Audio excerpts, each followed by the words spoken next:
क्योंकि हम चर्चा कर रहे थे कि जिस क्षेत्र में भी तालाब बनता है वहाँ डूब में जमीन जाती है और उससे हमारे किसानों को और मजदूरों को बेरोजगारी का सामना करना पड़ता है। तो इस क्षेत्र में आपको ये बहुत ध्यान देना पड़ेगा कि चारों जिलों की जमीन जो है हमारे बड़े बड़े तालाबों में, जलाशयों में डूब में गई है। तो इस क्षेत्र के विकास के लिए सरकार को ज़्यादा ध्यान देना चाहिए। तो उल्टा हो रहा है, इस क्षेत्र की अनदेखी की जा रही है।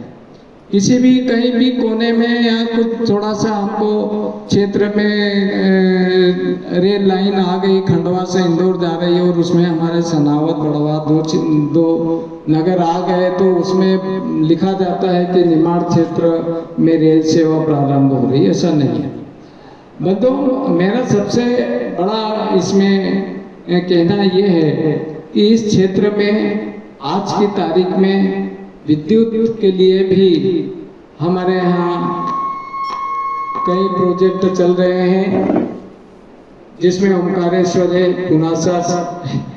पुनासा है और महेश्वर डैम भी अंडर कंस्ट्रक्शन है। साथ ही हमको सरदार सरोवर से 200 मेगावाट की बिजली भी प्राप्त करनी है। तो बिजली की कोई कमी नहीं है। और चूंकि सरोवर समुद्र जैसे हमारे नर्मदा नदी पर तालाब बने हैं तो पानी की कोई कमी नहीं है। तो फिर इस क्षेत्र को उद्योग की दृष्टि से क्यों नहीं देखा जाता? शासन इस क्षेत्र में उद्योग क्यों नहीं डालना चाहता?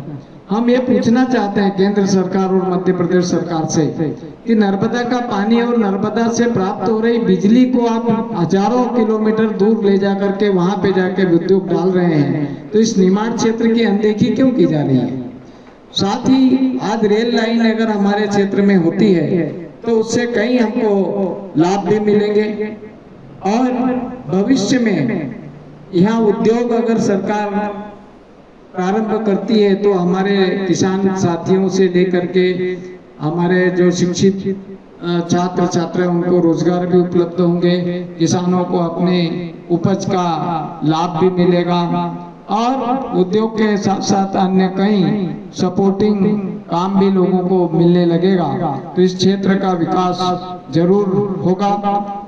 अभी मैं इस पर और अधिक न चर्चा करते हुए आने वाले समय में हम लोग फिर बैठ के बात करेंगे। आज की तारीख में मैं सिर्फ यही निवेदन करना चाहता हूं कि अगर सहेजला खंडवा से अलीराजपुर तक रेल लाइन डलती है तो इसमें केंद्र सरकार को और रेलवे बोर्ड के जो मापदंड है उससे भी कम लागत में ये रेलवे ट्रैक बन के तैयार हो सकता है। और भविष्य में इसको बड़ौदा से नागपुर को अगर हम जोड़ते हैं तो आज की तारीख में जो बड़ौदा से नागपुर वाया सूरत भुसावल जो ट्रेन चलती है और अगर इस ट्रैक से ट्रेन चलने लगेगी बड़ौदा, अलीराजपुर, बड़वानी, खरगोन, खंडवा, बैतूल और नागपुर को, तो इसकी दूरी भी 130 किलोमीटर दूर होगी।